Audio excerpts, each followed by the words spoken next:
त्या त्या देवतेला आपण का स्मरावं, त्या देवतेचा स्वभाव जाणून आपण स्मरण करावं की आपल्याला काय हवंय, शांती हवी, आपल्याला रौद्र अवतार हवाय.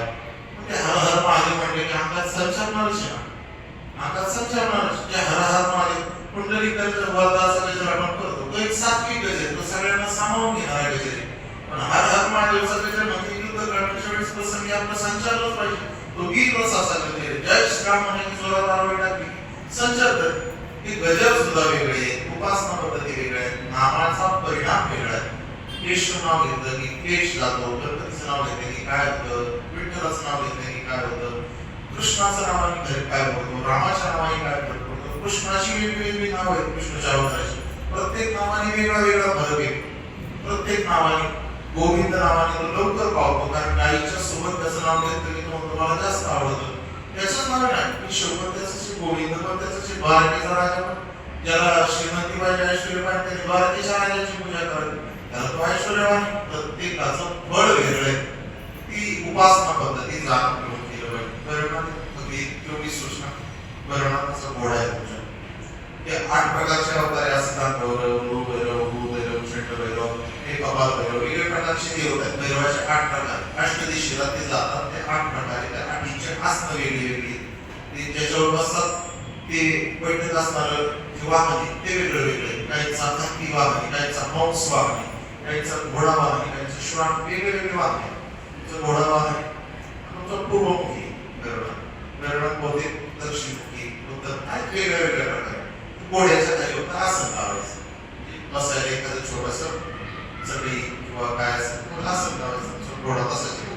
प्रत्येक देवतेची उपासना पद्धती जाणून घ्या. क्षेत्रभाग देवता आहे, मग त्या उपासना करताना काही गोष्टी आडव्या येतात. काय करायचं, मला सुतक झालं, काय करावं सांगा बरं. देवाची पूजा बंद होते. आम्ही असं ऐकलं होतं की 3 दिवस जर का देवतेचा नैवेद्य उपासना बंद पडली तर देवाचं देवत्व निघून जातं. ज्यावेळेस मूर्तीत प्राणप्रतिष्ठापना केली जाते त्यावेळेस सुवर्ण शलाकेने देवाचे डोळे उघडले जातात. ज्याच्या निमित्ताने ज्याच्या हाताने केली जाते त्याचा एक हात शांतीवर दयावर असतो आणि एक हात मूर्तीच्या दयावर असतो.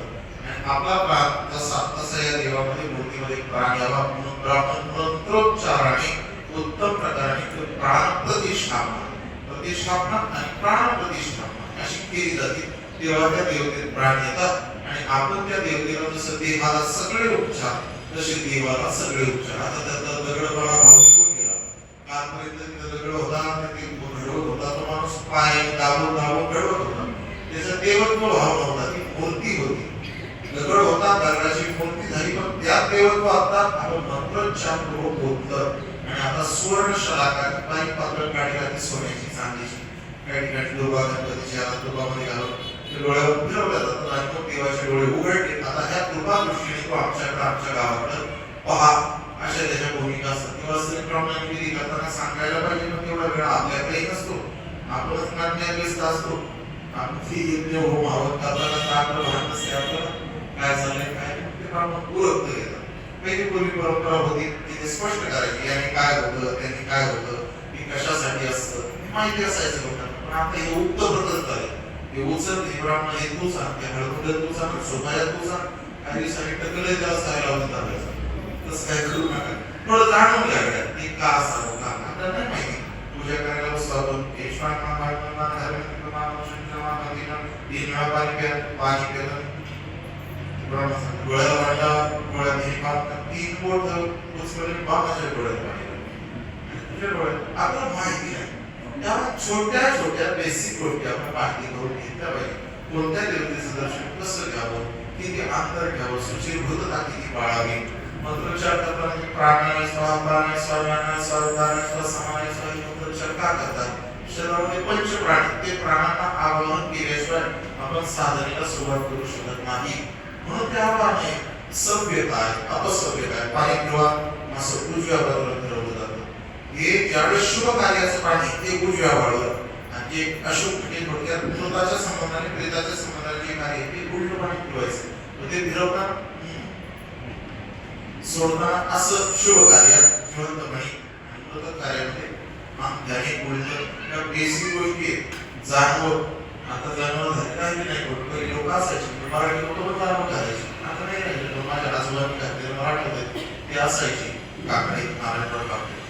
डाव्या खांद्यावर उजव्या पिशवीवर जाणं येतं, त्याला सव्य असं म्हणतात. काय सव्य म्हणजे सुईचं थोडक्यात, आणि अपसव्य म्हणजे उलट किंवा उभं राहतं.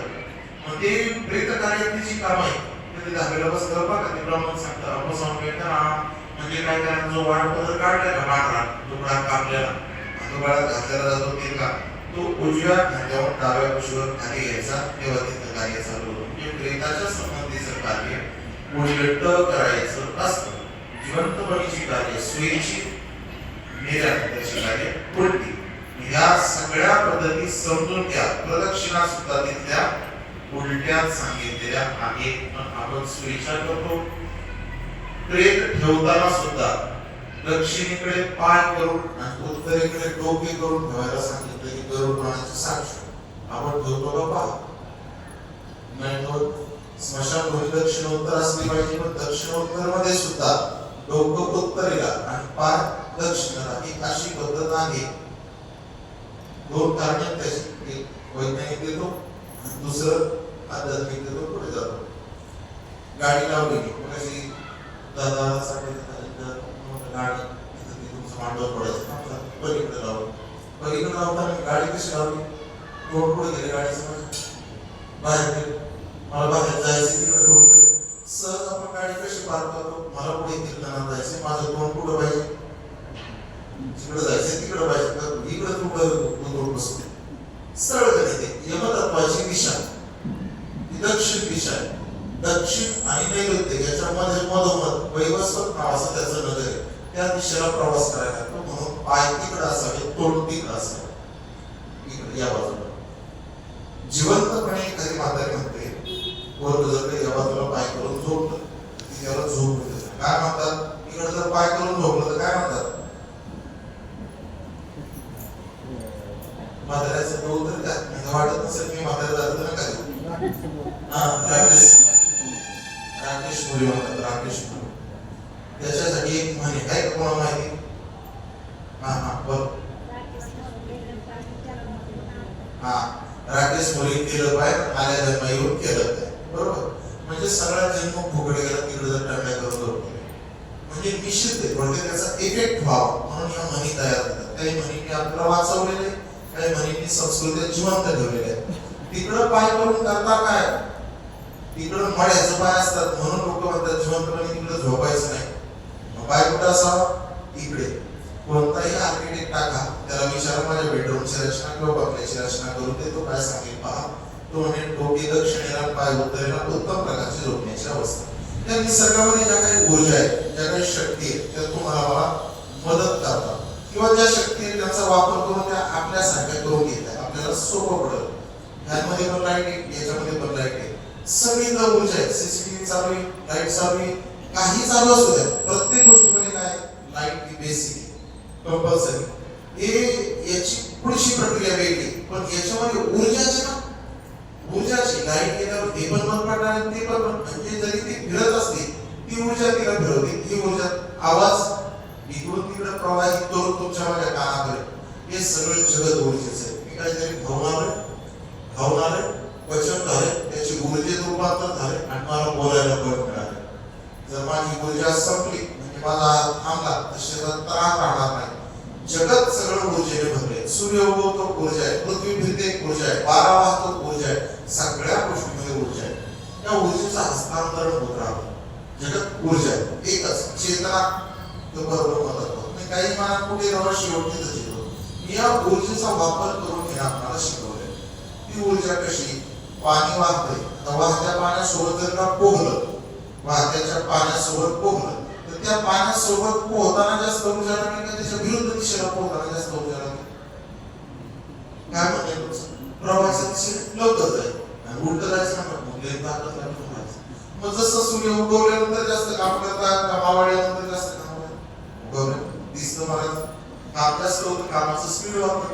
म्हणजे याच्यात दिसणाऱ्या ऊर्जा आहेत. उपनाला घेतो, उपनताना वारा पाहून उपनतो, वारा जाणवतो, सूर्य दिसतो, पाणी प्रवाह कळतो, हे समजून येते आणि मग त्या ऊर्जेचा वापर तुम्ही आपल्या हितासाठी केला.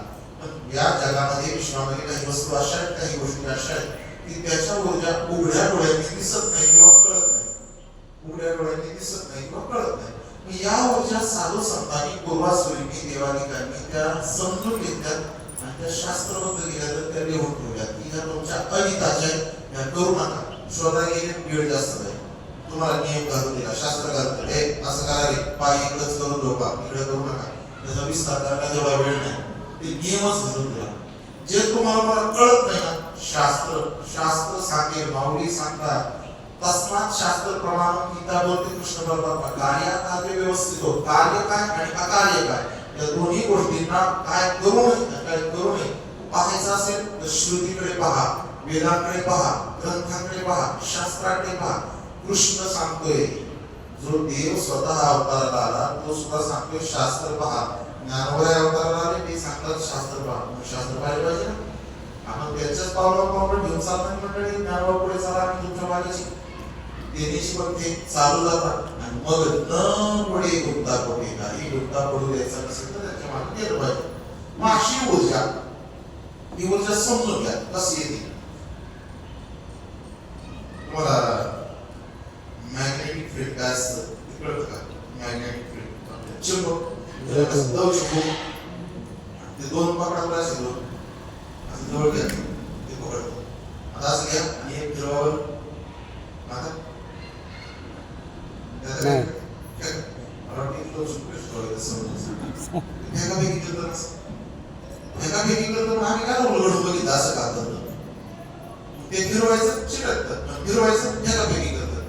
मॅग्नेटिक फील्ड आहे. विज्ञान म्हणतं याचा धनध्रुव आणि धनध्रुव एकत्रित येत नाही, ऋण ऋण एकत्रित येत नाही, ऋण धन एकत्रित येतात किंवा अजून थोडं वेगळं आहे.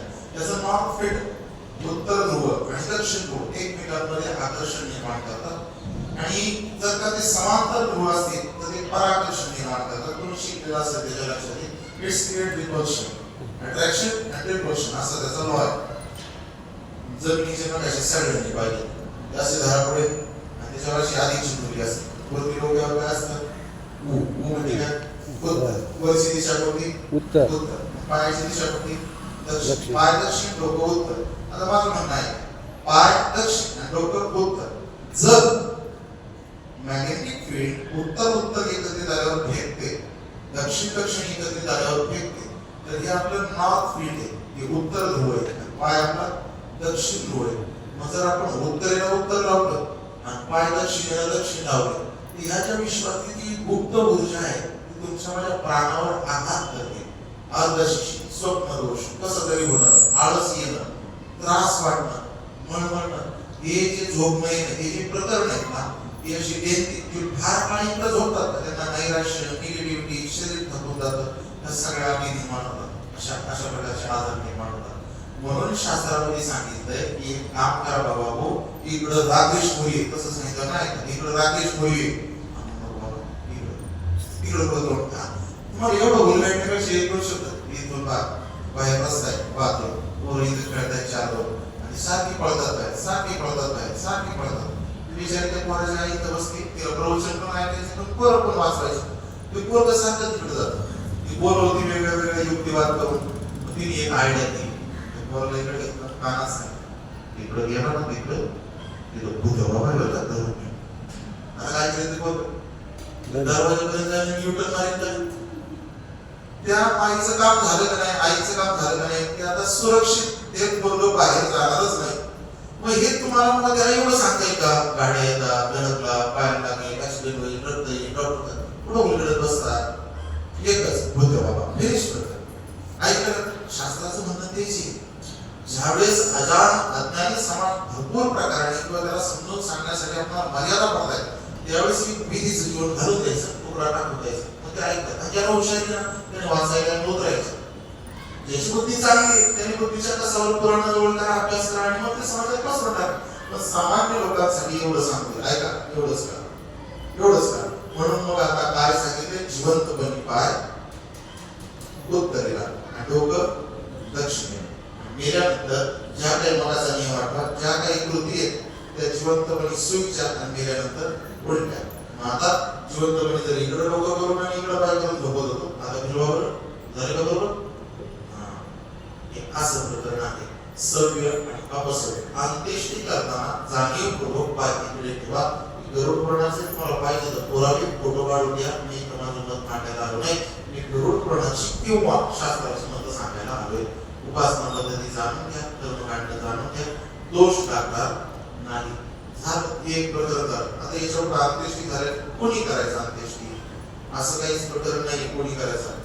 इच्छा पुढे तुम्हाला वाटतं त्याला अधिकार दिला, शक्यतो थोरलाच करताना दिसतो. असं काही नाही थोरल्याला काही व्याधी